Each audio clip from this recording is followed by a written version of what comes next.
Bonjour à tous et à tous, bienvenue dans Croissante. Je suis Louise, voyageuse et esprit libre, étudiante en naturopathie et passionnée de yoga et de bien-être.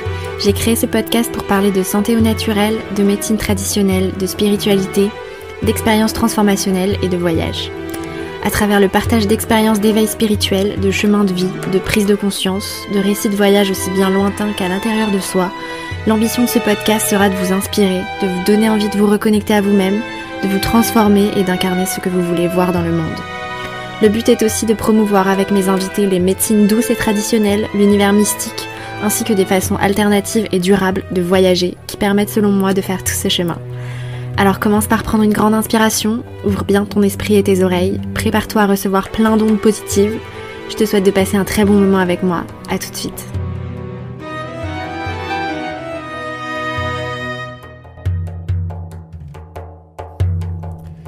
Hello tout le monde, j'espère que vous allez bien.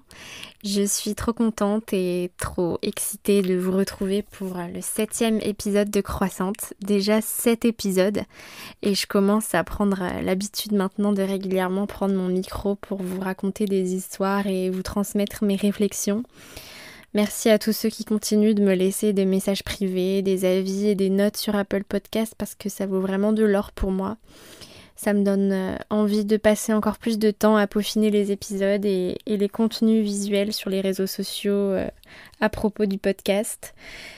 Alors voilà, aujourd'hui je vais vous raconter mon expérience avec un chaman en Mongolie. Donc ça va être un épisode tout en spiritualité et en voyage lointain. Alors avant de commencer l'épisode, je voulais juste vous informer d'une chose, c'est que voilà, je reçois souvent des messages pour me dire que ma voix vous apaise, que vous avez passé un bon moment introspectif en m'écoutant, que vous aimez que je vous raconte des histoires pour vous endormir et que vous ressentez une bulle de motivation en m'écoutant. Ça me touche énormément et du coup je me rends compte que pour certains ça doit avoir de la valeur et c'est vrai que c'est le fruit de beaucoup de travail et de temps.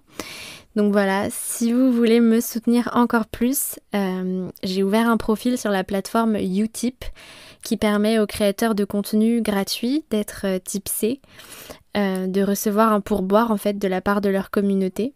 Donc si vous voulez participer lorsqu'un épisode vous a plu et que vous pensez qu'il a de la valeur, n'hésitez pas à me tipser de quelques euros. Ça fera super plaisir et surtout ça me permettra d'investir un peu dans du meilleur matériel, dans des logiciels me permettant de mieux mettre en forme, de mieux promouvoir mon contenu. Et voilà, donc je vous mets le lien dans la description de l'épisode. Et merci à tous d'avance pour ceux qui ont envie de m'aider dans ce projet. Voilà. Alors aujourd'hui, je vous emmène dans une contrée lointaine pour vous parler de spiritualité et plus particulièrement de chamanisme. Je vais vous raconter mon expérience en Mongolie où j'ai rencontré fortuitement un chaman.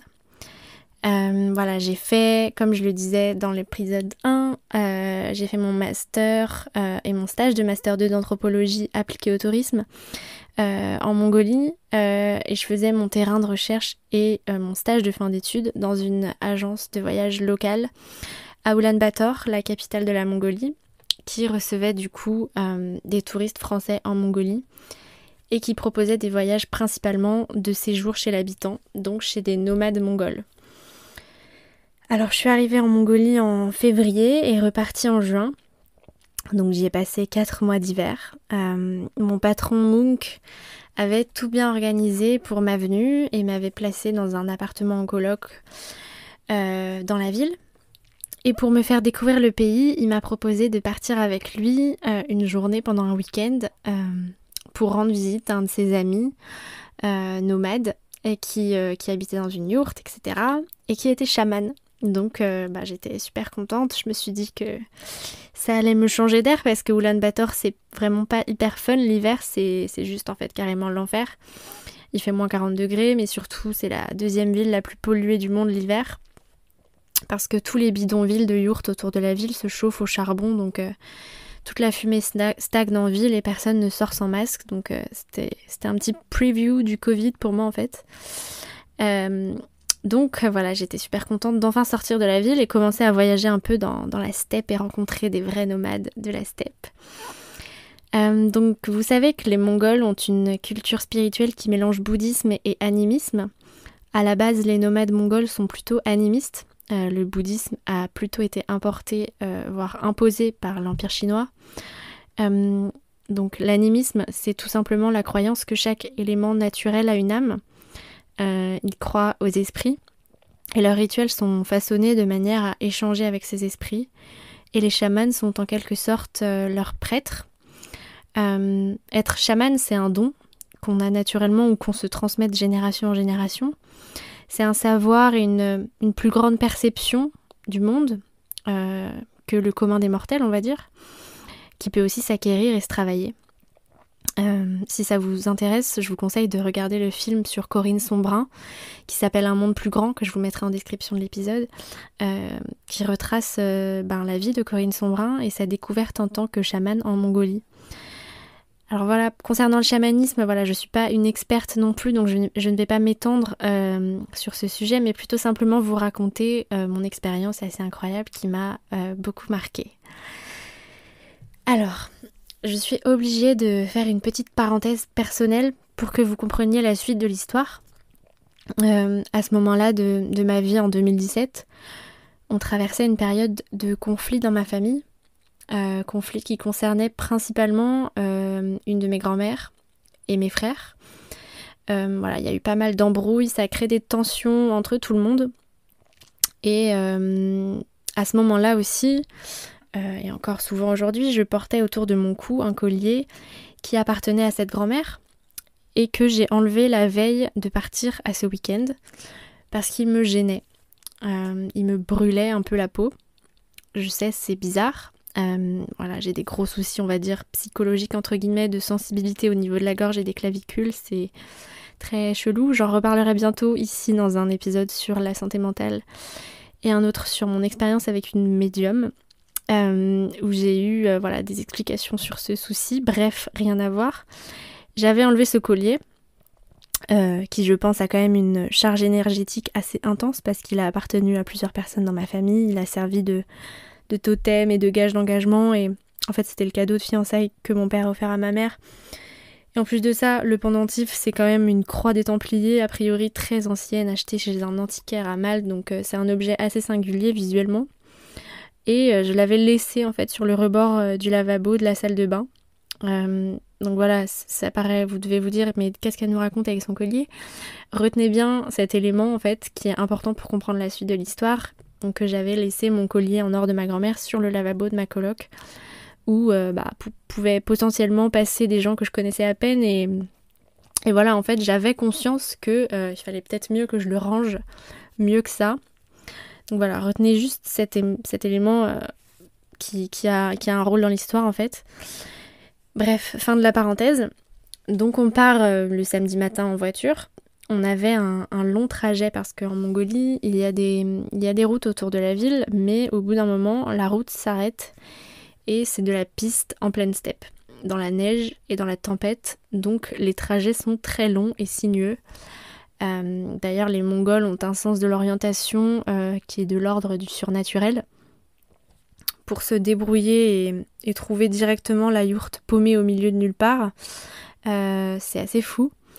Donc on avait peut-être 4 heures de route, et donc je me souviens que je regardais à la fenêtre pendant tout ce trajet et que j'avais du coup le temps de bien cogiter, et je repensais à tous ces conflits familiaux qui apportent de la négativité et qui nous gâchent un peu la vie et qui usent nos relations fraternelles en fait. Et je me souviens très très bien avoir eu des pensées négatives en fait qui m'ont traversé l'esprit. Je pense que ça nous arrive tous d'avoir des pensées un peu extrêmes, un peu malveillantes, qui ne font que passer, mais je dois reconnaître que j'ai pensé au fait que peut-être un jour, quand ma grand-mère ne serait plus de ce monde, les conflits seraient apaisés dans ma famille. Bien sûr, je ne souhaite pas la mort de ma grand-mère, hein, parce que c'est ma grand-mère, je suis très attachée à elle et je me sens même très connectée à elle. Donc je me suis dit à ce moment-là que c'était mal de penser ça, de ne serait-ce qu'envisager que ça pourrait avoir un effet positif. Mais voilà, ça m'a traversé l'esprit, on est humain. Donc après ce long trajet de réflexion en voiture, on arrive enfin dans cette famille et chez ce chaman, dans leur campement de yourte. C'est l'hiver glacial, c'est la tempête de neige, on ne voit pas à 10 mètres, donc on rentre vite dans la chaleur feutrée de la yourte. On n'y allait pas du tout en mode on va voir un chaman, on va faire du chamanisme, pas du tout, c'était juste un déjeuner de famille et d'amis pour manger du mouton, boire de la vodka. Rien de magique là-dedans. Heureusement, j'étais pas végétarienne à l'époque. Anyway, aucun intérêt de l'être quand on est en Mongolie, étant donné que les animaux sont en liberté totale et qu'il n'y a pas d'industrialisation de la viande, et qu'aucun fruit et légumes ne pousse sur ce sol. Bref, fin de cette parenthèse encore. Donc moi, je ne parle pas mongol évidemment, hein, je pense que c'est une des langues les plus dures à apprendre au monde. Mais au cours de la journée, voilà, j'observe, j'échange par des expressions du visage et des mains, et mon patron me traduit quand c'est nécessaire. Et la journée se passe, mais à un moment, du coup, le chaman, sort des petites pierres précieuses, des petits cailloux, des petits cristaux, et il les lance, entre guillemets, sur la table. Et il dit une espèce de divination à mon patron. Je pense qu'en fait, il lit dans les pierres, qu'il utilise les pierres pour communiquer avec les esprits, un truc dans le genre. Et voilà, du coup là ça commence à m'intriguer et je demande à mon patron de me traduire et je demande s'il peut me le faire aussi pour moi, quoi. Je lui dis que je suis intéressée, etc. Et le chaman accepte avec plaisir. Donc voilà, il mélange un peu ses cailloux et il les lance sur la table. Et voilà, il commence à réfléchir, à prendre un air assez sérieux et interrogateur. Et il me regarde et il me dit, enfin mon patron m'a traduit, tu as laissé traîner un objet précieux.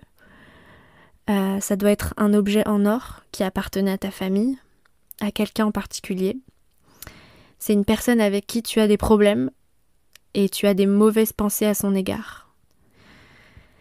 Fais attention à tes pensées et à tes actes, les esprits te regardent. Range bien cet objet, ne le laisse pas traîner et respecte-le, car les esprits pourraient avoir envie de te jouer des tours. Et il me dit ça en me soutenant d'un regard très intense et très soucieux. Il m'explique en fait que les esprits me surveillent et que je ferais bien de faire attention à mes pensées et à mes actes, qu'il faut que je sois respectueuse et que je dois cultiver la bienveillance et le pardon, sinon j'allais m'attirer des mauvaises choses. Et là, je suis un peu restée scotchée. J'ai pas réalisé tout de suite que voilà ce qui venait de se passer en fait, et j'ai mis quelques secondes à réaliser de quoi il était en train de parler.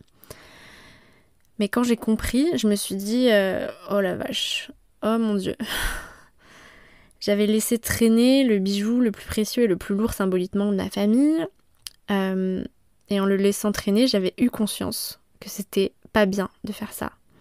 Tout comme j'avais eu conscience que les pensées que j'avais eues dans la voiture juste avant étaient mauvaises.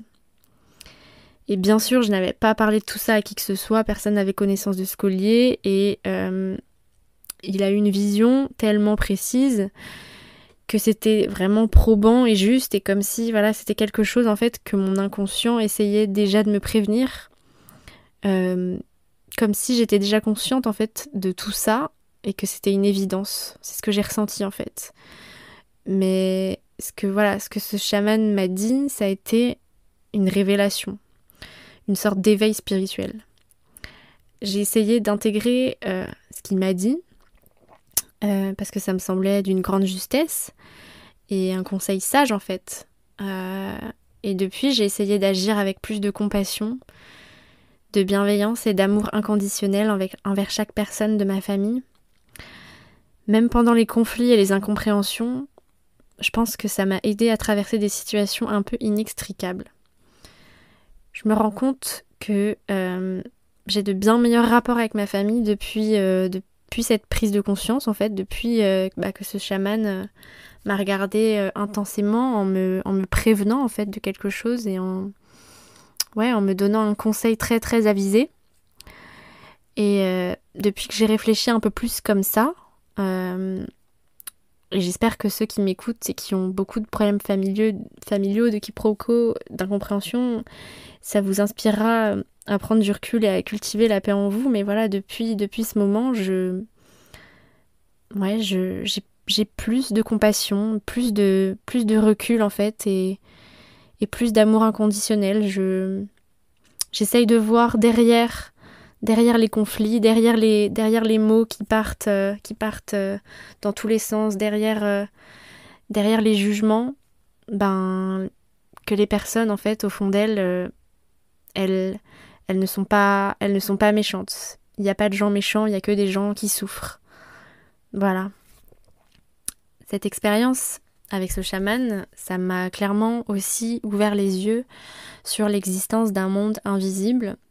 Je pense que l'homme n'est pas tout puissant et que nous n'avons pas le pouvoir de tout voir et de tout savoir. Et évidemment, ça a participé à mon attrait pour la spiritualité, et ce que ce chaman m'a dit ce jour-là continue de me faire réfléchir 4 ans plus tard. Je pense que certains êtres humains ont un pouvoir de perception et de communication avec l'invisible qu'on ne peut pas imaginer. Et je pense qu'en fait, chacun de nous peut exercer son intuition pour apprendre à mieux comprendre des choses qu'on ne contrôle pas, mais qui sont là. Si certains d'entre vous ont vécu des expériences similaires qui vous ont éveillé à la spiritualité, n'hésitez pas à me les raconter en commentaire ou à me les envoyer par message sur Instagram. J'aimerais beaucoup qu'on se les partage. Voilà. J'espère que cette histoire vous a inspiré et qu'elle vous a pas trop fait flipper. Je vous retrouve très vite pour de nouveaux épisodes sur la santé au naturel et sur mes expériences spirituelles. N'oubliez pas de partager ce podcast et pourquoi pas me tipser sur Utip. Checkez les liens en description de l'épisode. Je vous fais plein de bisous et je vous envoie du soleil, de l'amour et de la joie pour votre semaine. Bye. Merci d'avoir écouté cet épisode jusqu'au bout. S'il t'a plu, n'hésite pas à le partager autour de toi et sur tes réseaux et à m'envoyer un message pour me dire ce que tu en as pensé sur Instagram @LouiseBrenner. N'oublie pas de t'abonner et si tu es sur Apple Podcast, à me noter 5 étoiles et à me laisser un avis positif, c'est ce qui me soutiendra le plus. Un grand merci à toi et je te dis à bientôt pour de nouveaux épisodes inspirants. Bye!